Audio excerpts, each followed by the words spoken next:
따스한 아침 햇살이 마을을 감싸 안을 때 작은 요가 마을의 소년 수리는 기지개를 켜며 환하게 웃었어요. 오늘은 특별한 날이거든요.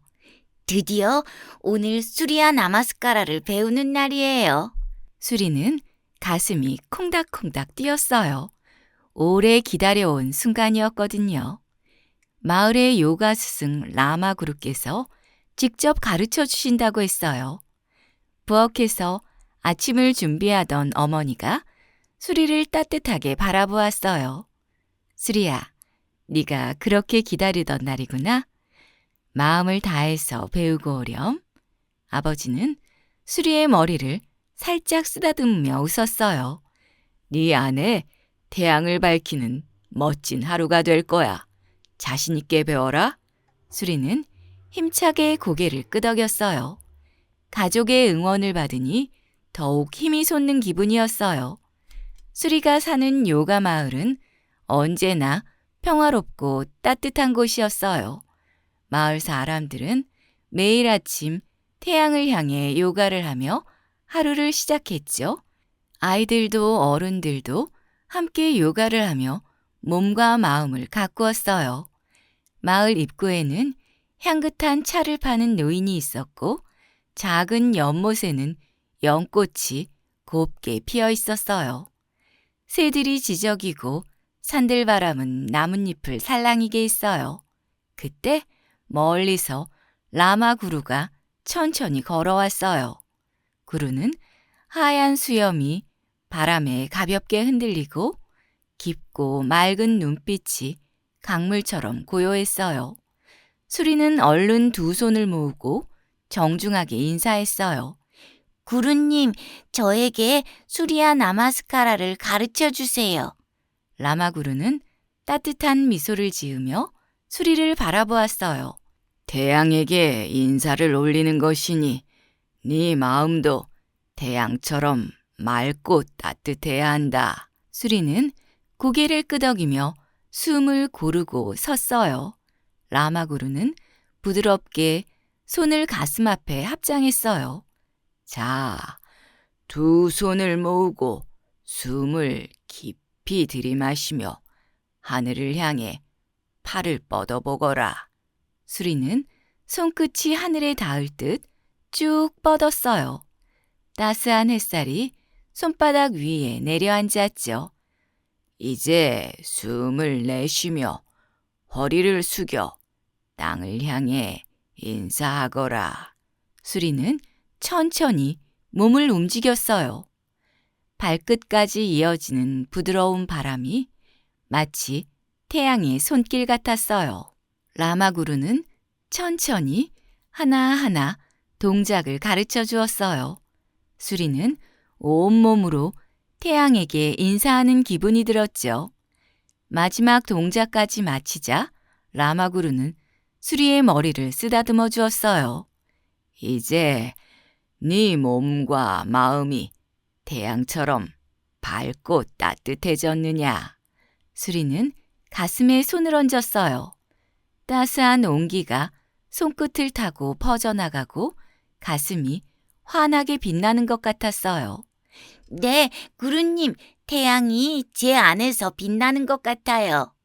라마구루는 흐뭇하게 웃었어요.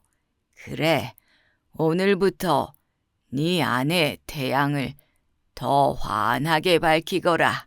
그리고 그 빛을 세상에 나누어주는 사람이 되거라. 그날 이후 수리는 매일 아침 태양에게 인사를 하며 하루를 시작했어요. 그리고 따뜻한 마음을 사람들에게 나누어 주었어요. 수리는 마을 광장에 서서 요가를 하지 않는 사람들에게 이야기했어요. 여러분, 저와 함께 해보지 않으시겠어요? 태양을 향해 인사하면 몸도 마음도 더 건강해지고 따뜻해질 거예요. 사람들은 처음에는 머뭇거렸지만 수리의 밝은 미소에 마음이 움직였어요. 아이들, 어른들, 차를 파는 노인까지 하나 둘씩 모여들었죠. 수리야, 우리가 요가를 할 수 있을까? 당연하지요. 누구든지 할 수 있어요.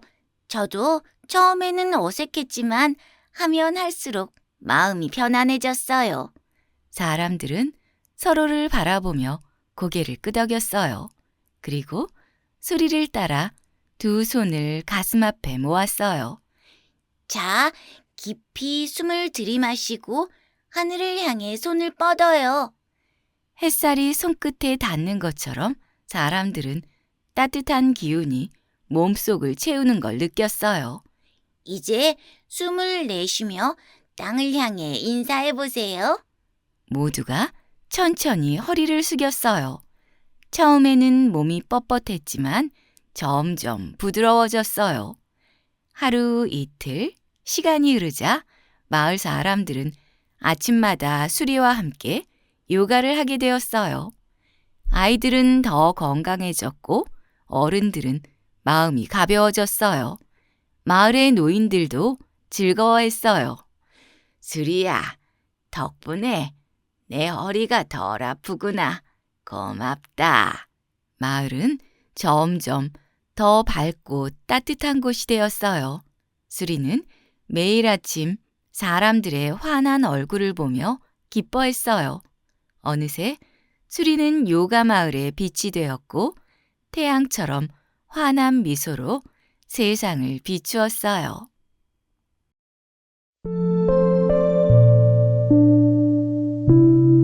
검은 깃털의 마법. 깊은 숲속 커다란 나무 위에 까미라는 이름의 까마귀가 살고 있었어요. 까미는 늘 고민이 많았어요. 왜 난 이렇게 새까맣기만 할까? 공작새처럼 화려한 깃털이 있었으면 얼마나 좋을까? 까미는 한숨을 쉬며 숲속 연못으로 날아갔어요. 연못가에는 많은 새들이 모여 있었죠. 파랑새는 하늘빛으로 반짝였고 앵무새는 알록달록한 색을 뽐냈어요. 공작새가 화려한 꼬리를 활짝 펼치자 모든 새들이 감탄하며 소리쳤어요. 우와, 정말 아름다워. 까미는 슬그머니 연못에 비친 자신의 모습을 바라보았어요. 까만 깃털에 반짝임 하나 없는 자신의 모습이 초라하게 느껴졌어요. 나도 멋지게 변신하고 싶어. 까미는 고민 끝에 숲속을 돌아다니며 다른 새들의 깃털을 몰래 모았어요. 공작새가 떨어뜨린 파란 깃털, 앵무새가 흘린 초록 깃털, 심지어 백조의 순백의 깃털까지요. 까미는 그것들을 자기 몸 여기저기에 꽂았어요. 이제 나도 멋진 새가 된 거야. 까미는 으쓱하며 연못가로 다시 날아갔어요. 반짝이는 깃털을 자랑하며 거만하게 걸어갔죠. 하지만 다른 새들은 깜짝 놀라며 웅성거렸어요. 어? 저거 까미 아니야? 이상해. 자기 깃털도 아닌 걸 잔뜩 꽂고 있잖아. 공작새가 다가와 까미를 빙 둘러보았어요. 넌 원래 검은 깃털이 참 매력적이었는데 이건 좀 이상하지 않니? 맞아. 네 본래 모습이 더 어울려. 파랑새도 고개를 끄덕였어요. 하지만 까미는 새들의 말을 들으려 하지 않았어요. 아니야. 난 이렇게 변신해야만 멋진 새가 될 수 있어. 까미는 당당한 척하며 활짝 날개를 폈을 그때였어요. 갑자기 세찬 바람이 몰아치지 않겠어요? 까미 몸에 꽂아놓았던 깃털들이 하나 둘씩 날아가더니 금세 본래 모습으로 돌아가 버렸어요. 새들은 조용히 까미를 바라보았어요. 까미는 얼굴이 빨개졌어요. 부끄러워하며 몸을 웅크린 채 연못을 다시 들여다보았어요. 이제는 다시 온전한 자신의 모습이었죠. 옆에서 그 모습을 보고 있던 올빼미 할아버지가 부드러운 목소리로 말했어요. 까미야, 진짜 멋진 새가 되는 건 다른 새의 깃털을 빌리는 것이 아니라 네가 가진 그대로를 사랑하는 것이란다. 까미는 조용히 고개를 숙였어요. 그리고 다시 고개를 들었을 때 문득 자신이 가진 날렵한 몸과 단단한 날개가 떠올랐어요. 까미는 다시 날개를 펼쳐보았어요. 그러자 검은 깃털이 햇빛을 받아 은은하게 빛났어요. 그래, 난 까마귀야. 내 깃털도 나만의 멋이 있는 거지. 그날 이후 까미는 더 이상 다른 새들의 깃털을 부러워하지 않았어요. 오히려 검은 깃털을 반짝이게 가꾸고 힘찬 날개짓을 연습하며 자신만의 멋을 찾아갔어요. 까미는 이제 숲속 누구보다 빠르게 날 수 있었고 누구보다 힘찬 소리로 노래할 수 있었어요. 그리고 바람을 타고 날아오르며 자유롭게 하늘을 가르는 모습은 멋있었죠. 숲속 새들은 그런 까미를 보며 칭찬했어요. 역시 자기 자신을 사랑하는 새가 가장 멋진 새야. 그날 이후 까미는 매일 아침 숲속에서 힘찬 목소리로 노래를 불렀어요. 그의 노랫소리는 숲속 모든 새들에게 용기를 주었고 까미는 누구보다 빛나는 존재가 되었어요.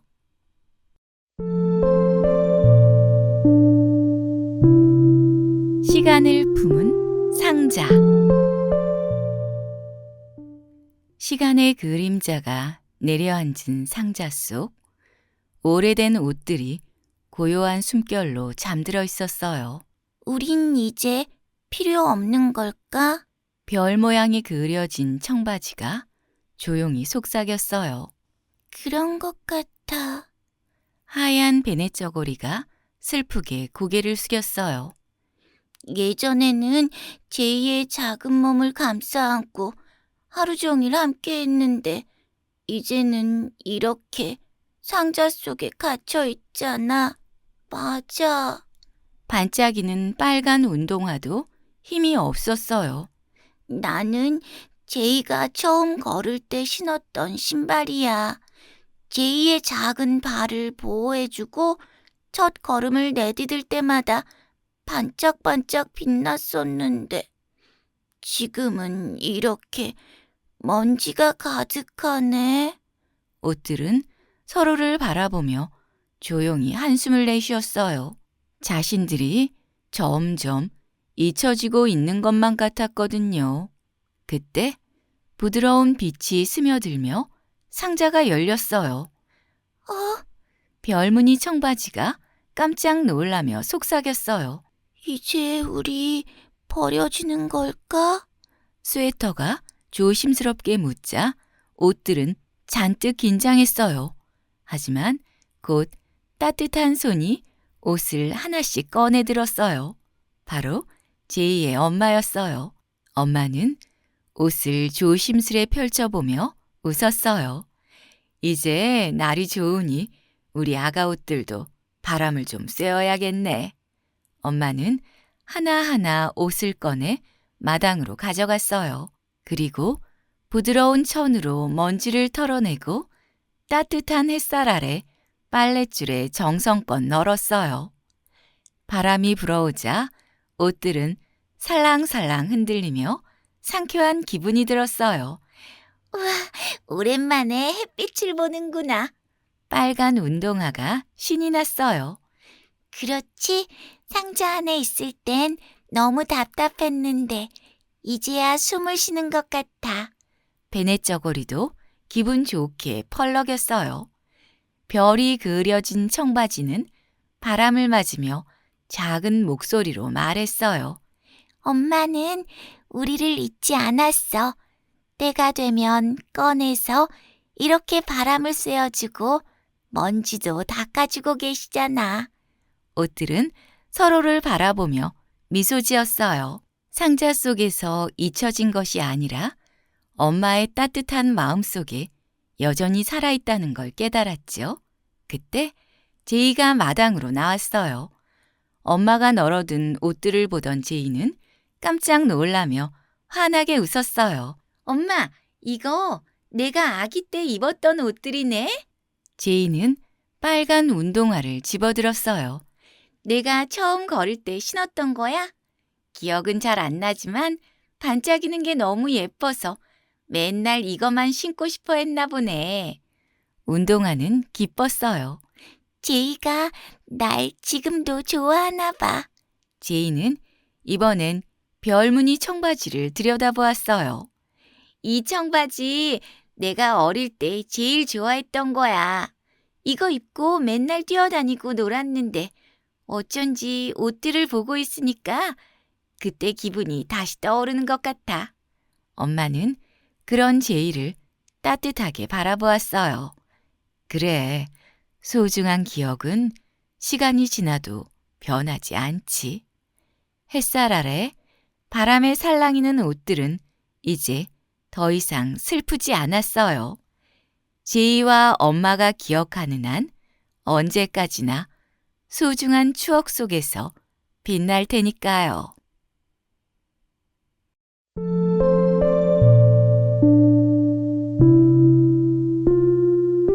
몽이의 새로운 집. 비가 추적추적 내리는 도시 한복판의 좁은 골목길이었어요.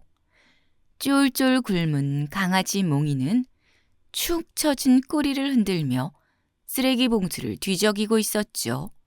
몽이는 킁킁거리며 음식 냄새를 쫓아갔어요. 제발 오늘은 꼭 뭔가 먹을 수 있었으면 좋겠어. 그때 어디선가 고소한 냄새가 퍼져왔어요. 몽이는 귀를 쫑긋 세우고 후다닥 달려갔어요. 작은 빵집 앞에 샌드위치 한 조각이 바닥에 떨어져 있었죠. 노릇노릇한 빵 사이로 녹아내린 치즈, 그리고 살짝 비치는 햄까지 보였어요. 우와, 이건 진짜 행운이야. 몽이는 재빨리 달려가 샌드위치를 덥석 물었어요. 그리고는 아무도 빼앗지 못하게 하려고 냅다 골목길을 가로질렀죠. 도착한 곳은 작은 다리 위였어요. 여기라면 조용히 샌드위치를 먹을 수 있을 것 같았거든요. 그런데 몽이는 다리에 도착하자마자 깜짝 놀랐어요. 저기 다른 개가 있잖아.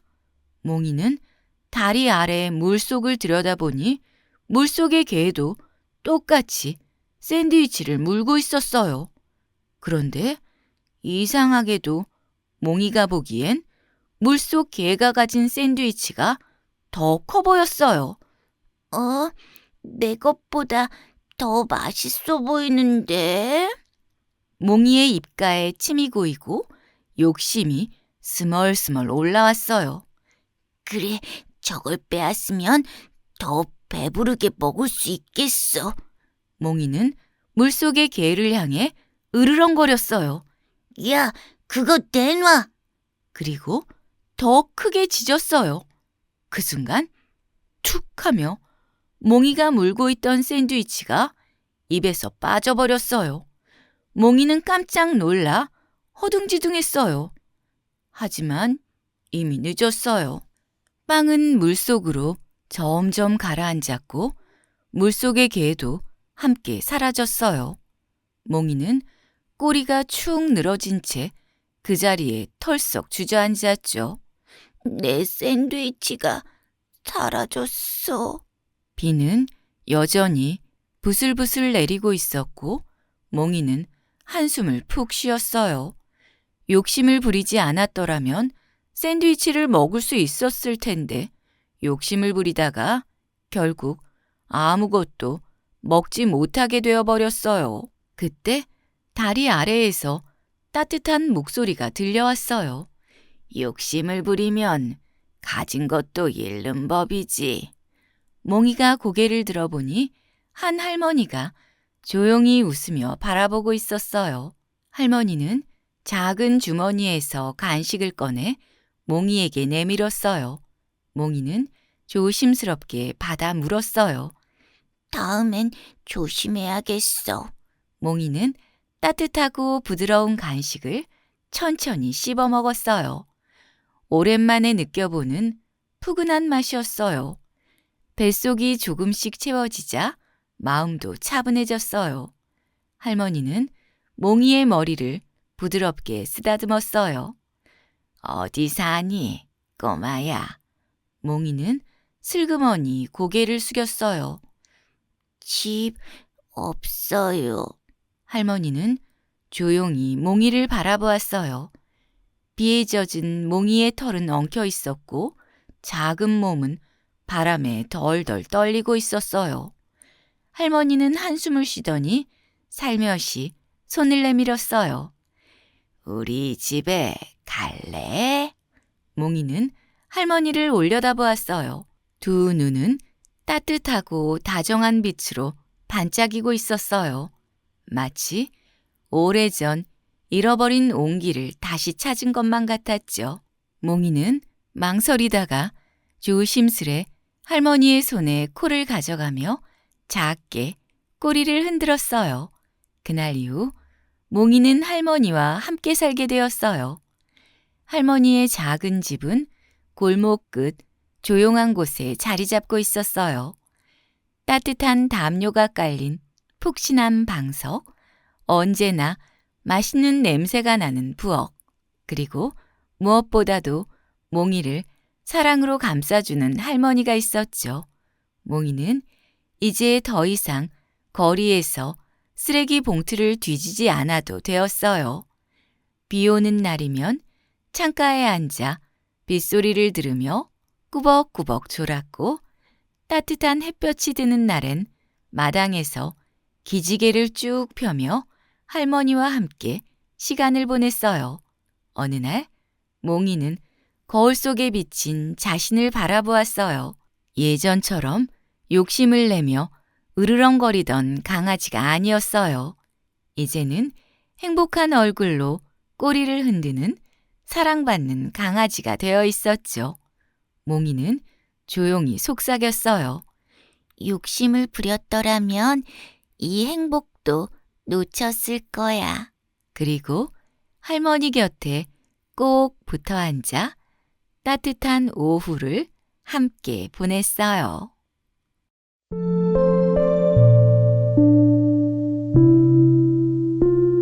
잘 들으셨나요? 그러시다면 구독과 좋아요, 알림 설정 부탁드립니다.